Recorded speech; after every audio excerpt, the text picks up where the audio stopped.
ನಮ್ಮ ಕರ್ನಾಟಕದ ಕಲಾಭಿಮಾನಿಗಳು ನಾನೊಬ್ಬ ಸಣ್ಣ ಕಲಾವಿದ ಅಂತ ಒಪ್ಕೊಳ್ಳಿ ಅನ್ನೋ ಉದ್ದೇಶಕ್ಕೋಸ್ಕರ ನಾನು ಈ ವೇದಿಕೆ ಮೇಲೆ ಬರಬೇಕು ಅಂತ ತುಂಬ ಆಸೆ ಪಟ್ಟಿದ್ದೆ. ಆ ಅವಕಾಶ ಇವತ್ತು ಸಿಕ್ಕಿದೆ ನನಗೆ, ಬಹಳ ಒಳ್ಳೆಯದು. ಈಗ ನಾನು ಏನು ಹೇಳ್ತೀನಿ ಅಂದರೆ, ನಿಮಗೆ ಒಂದು ವಿಶೇಷವಾದ ಮಾರ್ಗವನ್ನು ಇಡ್ತೀವಿ. ಮಕ್ಕಳಿಗೆ ಕೊಡುವ ಮಾರ್ಕ್ಸು ಅದು ಬೇರೆ, ನಿಮಗೆ ಕೊಡುವ ಮಾರ್ಕ್ಸ್ ಬೇರೆ. ನಿಮಗೂ ಮಾರ್ಕ್ಸ್ ಇರುತ್ತೆ, ಅವ್ರಿಗೂ ಮಾರ್ಕ್ಸ್ ಇರುತ್ತೆ, ಅವ್ರಿಗೂ ನಿಮಗೂ ಸಂಬಂಧ ಇಲ್ಲ. ಯಾಕೆಂದರೆ ನಮ್ಮ ದೇಶದಲ್ಲಿ ತಂದೆ ತಾಯಿಗಳನ್ನು ಬಹಳ ಕಡೆಗಣಿಸುವ ಪರಿಪಾಠ ಹೆಚ್ಚಾಗಿದೆ. ತಂದೆ ತಾಯಿಗಳನ್ನು ವೃದ್ಧಾಶ್ರಮಕ್ಕೆ ತಲುಪಿಸುವ ದೊಡ್ಡ ಪರಿಪಾಠ ಶುರುವಾಗಿದೆ. ಅದು ವೃದ್ಧಾಶ್ರಮ ಅಲ್ಲ, ಈಗ ವೃದ್ಧಾಶ್ರಮ ಆಗಿಬಿಟ್ಟಿದೆ. ಸೊ ನೀವು ಈ ವೇದಿಕೆಯಲ್ಲಿದ್ದರೆ ನಾವು ನಿಮ್ಮನ್ನು ಗೌರವಿಸ್ತಾ, ಆ ಮಕ್ಕಳು ನಿಮ್ಮನ್ನು ಪ್ರೀತಿಸ್ತಾ, ಇಡೀ ನಾಡಿಗೆ ತಂದೆ ತಾಯಿಗಳನ್ನು ಆ ಕಡೆಯ ಅರ್ಧ ಗಂಟೆಯಲ್ಲಿ ಕಾಪಾಡೋದು ನಮ್ಮ ಕರ್ತವ್ಯ ಅಂತ ನಾವು ಹೇಳಬೇಕು. ಇದನ್ನು ನಾವು ಒಂದು ಪಾಠವಾಗಿ ತಗೊಂಡು, ಒಂದು ವ್ರತವಾಗಿ ತಗೊಂಡು ನಿಮ್ಮನ್ನು ಇಲ್ಲಿ ಇರಿಸ್ಕೊಂಡು ಈ ನಾಡಿಗೆ ಆ ಸುದ್ದಿ ಹೇಳ್ತೀವಿ. 5:30 ಗಂಟೆ ಆದ ತಂದೆ ತಾಯಿಗಳಿಗೆ ಅರ್ಧ ಗಂಟೆ ಪ್ರೀತಿ ಕೊಡೋದು ಭಾಳ ಮುಖ್ಯ. ಗ್ರ್ಯಾಂಡ್ ಪಾ, ವೆಲ್ಕಮ್ ಟು ಸರಿಗಮಪ. ಇನ್ನೇನು ಹೇಳಂಗಿಲ್ಲ, ಮಹಾಗುರುಗಳು ಹೇಳಾದ್ಮೇಲೆ ನಿಮ್ಮ ಕುಟುಂಬವನ್ನ ವೇದಿಕೆ ಮೇಲೆ ಕರೆಯೋಣ. ಬನ್ನಿ ಬನ್ನಿ.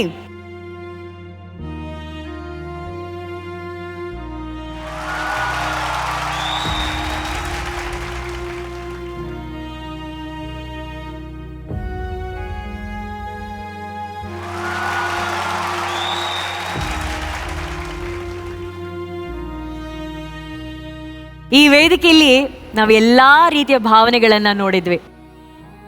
ಈ ಭಾವ ಮಿಸ್ ಇತ್ತು, ಅದಿವತ್ತು ಪೂರ್ಣವಾಯಿತು. ಗೆಲುವು ಯಾವ ವಯಸ್ಸಲ್ಲಿ ಸಿಕ್ಕಿದ್ರೂ ಅದರ ಸಂತೋಷನೇ ಬೇರೆ ಅಲ್ಲ ಸರ್. ಅವರ ಒಂದು ಕುಟುಂಬದವರ ಕಣ್ಣುಗಳಲ್ಲಿ ಇವತ್ತು ಕಾಣಿಸ್ತಾ ಇದೆ ಅವರ ಗೆಲುವು. ಈಗ ಹೇಳಿ, ನಿಮ್ಮ ಫ್ಯಾಮಿಲಿ ಇಂಟ್ರೊಡಕ್ಷನ್ ಮಾಡಿ. ಇವರು ನಮ್ಮ ಶ್ರೀಮತಿ ಅವರು. ಅದೇ ಮುಖ ನೋಡ್ದೇನೆ ಮದುವೆ ಮಗಳು, ಒಬ್ಬ ಮಗ ಇದ್ದಾನೆ, ಅವನು ಎಲ್ಲ ಹೊರಗಡೆ ಇದ್ದಾನೆ. ಸರಿ, ಆದ್ರೆ ನಿಮ್ ಶ್ರೀಮತಿ ಹೆಸರು ಹೇಳಲೇ ಇಲ್ಲ. ರುದ್ರಮ್ಮ. ಇವರು ನನ್ನ ತಂಗಿ. ಕೌಸಲ್ಯ ಅವರೇ, ಎಷ್ಟು ಪುಣ್ಯ ಮಾಡಿದಿರ ಗೊತ್ತಾ ಇವ್ರನ್ನ ನಿಮ್ ತಂದೆಯಾಗಿ ಪಡೆಯೋದಕ್ಕೆ. ಹೌದು ಮೇಡಮ್, ತುಂಬಾ ಪುಣ್ಯ ಮಾಡಿದಿರಾ. ರುದ್ರಮ್ಮ ಅವರೇ, ಯಜಮಾನ್ರು ಇಡೀ ಕರ್ನಾಟಕ ಈಗ ಕೇಳ್ತಾರೆ, ನೋಡ್ತಾರೆ ಅವರ ಹಾಡು. ಊರಲ್ಲೆಲ್ಲ ಆಡ್ಕೋತಾ ಇದ್ರು ಅಂತ ಹೇಳಿದ್ರು. ಏನಂತಿದ್ರು ಊರಲ್ಲೆಲ್ಲ? ಎಲ್ಲ ನಗೋರ ಮೇಡಮ್, ಎಲ್ಲ ನಗೋರು. ಇವ್ರನ್ನೇ ಕಳಿಸ್ತಾರ, ಊರ್ ಮುಂದೆ ಕಟ್ಟೆ ಬೆಲೆಲ್ಲ ಕುತ್ಕೊಂಡು ಆಡ್ಕೆ ಬರೋ ನಗೋರು, ಎಲ್ಲ ತರನು ಮಾಡೋ. ತಾತ, ನಿಮ್ಮೂರ ಹೆಸರು ಹೇಳಿ ಒಂದ್ಸಲಿ. ಕರೆ ಚಿಕ್ಕಯ್ಯನವರಪ್ಪ ನಮ್ಮೂರ. ನಿಮ್ಮೂರಲ್ಲಿ ನಿಮ್ದು 20 ಅಡಿ ಕಟ್ಔಟ್ ನ ನಾವು ನಿಲ್ಲಿಸ್ತೀವಿ. ಯಾರು ಮಾತಾಡಿದ್ರು ಕಿಸ್ ಕೊಡ್ತೀರಾ? ಓಕೆ, ಯಾರು ಮಾತಾಡಿದ್ರು ತಾತ? ಏನು ಹೇಳಮ್ಮ, ಗೊತ್ತಾಗ್ತಾ ಇಲ್ಲ. ಅಲ್ಲ, ಅವ್ರು ಮುತ್ತು ಕೊಡ್ಬೇಕಂತೆ. ಅಂದ್ರೆ ಏನಾಗಿದೆ ಅಂದ್ರೆ, ಸಂತೋಷದಲ್ಲಿ ಯಜಮಾನ್ರಿಗೆ ಮುತ್ತು ಕೊಡ್ಬೇಕು ಅಂತ ಆಸೆ. ಆಗಲ್ವೇ? ಹೋಗಿ ಕೊಡಿ. ನಿಮ್ಮ ಯಜಮಾನ್ರು ಸೆಲೆಕ್ಟ್ ಆದ್ರೆ ಖುಷಿ ತಾನೆ? ಖುಷಿ ಐತೆ. ಮುತ್ತು ಕೊಟ್ರೆ ನಾನು ಅಲ್ಲಿ ಕೂರಿಸ್ತೀನಿ. ಒಡೆ ಒಂದು ಸರ್ನಾತ್ಲಾಗೆ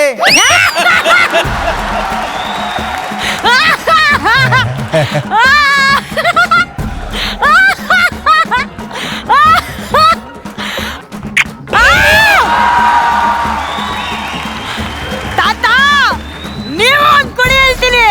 ಅಲ್ಲೋಡಿ.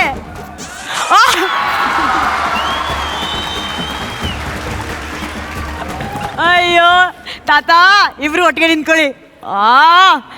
ಯಪ್ಪ, ಯಾರ ಮೇಲೂ ದೃಷ್ಟಿ, ಯಾರ ದೃಷ್ಟಿನೂ ಇವ್ರ ಮೇಲೆ ಬೀಳ್ಬಾರ್ದು. ಈಗ ತಾತ, ಮೆಡಲ್ ಬೇಕಲ್ವಾ ತಾತ? ಹೋಗಿ ಒಂದು ರಾಜನ ಅಡಿಗೆಯಲ್ಲಿ ಹೋಗಿ ಮೆಡಲ್ ಇಸ್ಕೊಳ್ಳಿ ತಾತ.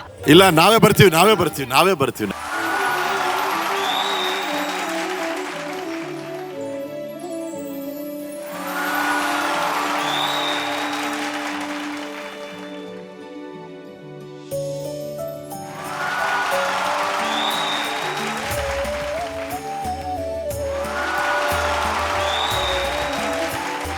ತಾತ, ಇವರೆಲ್ಲ ಯಾಕೆ ಹೇಳಿ ಸ್ಟೇಜ್ ಮೇಲೆ ಬಂದಿರೋದು? ನಿಮ್ಮ ಅನುಭವಕ್ಕೆ ಮರ್ಯಾದೆ ಕೊಟ್ಟು, ಗೌರವ ಕೊಟ್ಟು, ನಿಮ್ಮ ಮೇಲೆ ಇರೋ ಪ್ರೀತಿಗೆ ಇವರೆಲ್ಲರೂ ವೇದಿಕೆ ಮೇಲೆ ಬಂದು ಇವತ್ತು ನಿಂತಿದ್ದಾರೆ.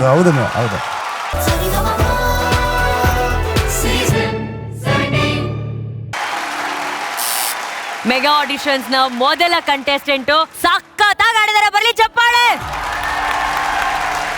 ಅಂಡ್ ಅದಕ್ಕೆ ಸಾಕ್ಷಿ 3 ಜನ ಜಡ್ಜಸ್ ಗ್ರೀನ್ ಬಜರ್ ಕೊಟ್ಟಿದ್ದಾರೆ. ಮಹಾಗುರುಗಳು ಫಸ್ಟ್ ಕಣ್ಣು ಬ್ಲೈಂಡ್ ಫೋಲ್ಡ್ ತೆಗೆದ್ರು, ಕೈ ಮಾತ್ರ ಬಜರ್ ಮುಟ್ಟಿಲ್ಲ. ಯಾಕೆ ಅನ್ನೋದು ಮಹಾಗುರುಗಳು ಹೇಳ್ತಾರೆ. ಓಕೆನಾ? ಬೈ ದ ವೇ, ನಿಮ್ಮ ಹೆಸರು? ವಿಶ್ವತಾ. ಎಲ್ಲಿಂದ ಬಂದಿರೋದು? ಓಹೋ, ಕೃಷ್ಣನ ಜನ್ಮಸ್ಥಳ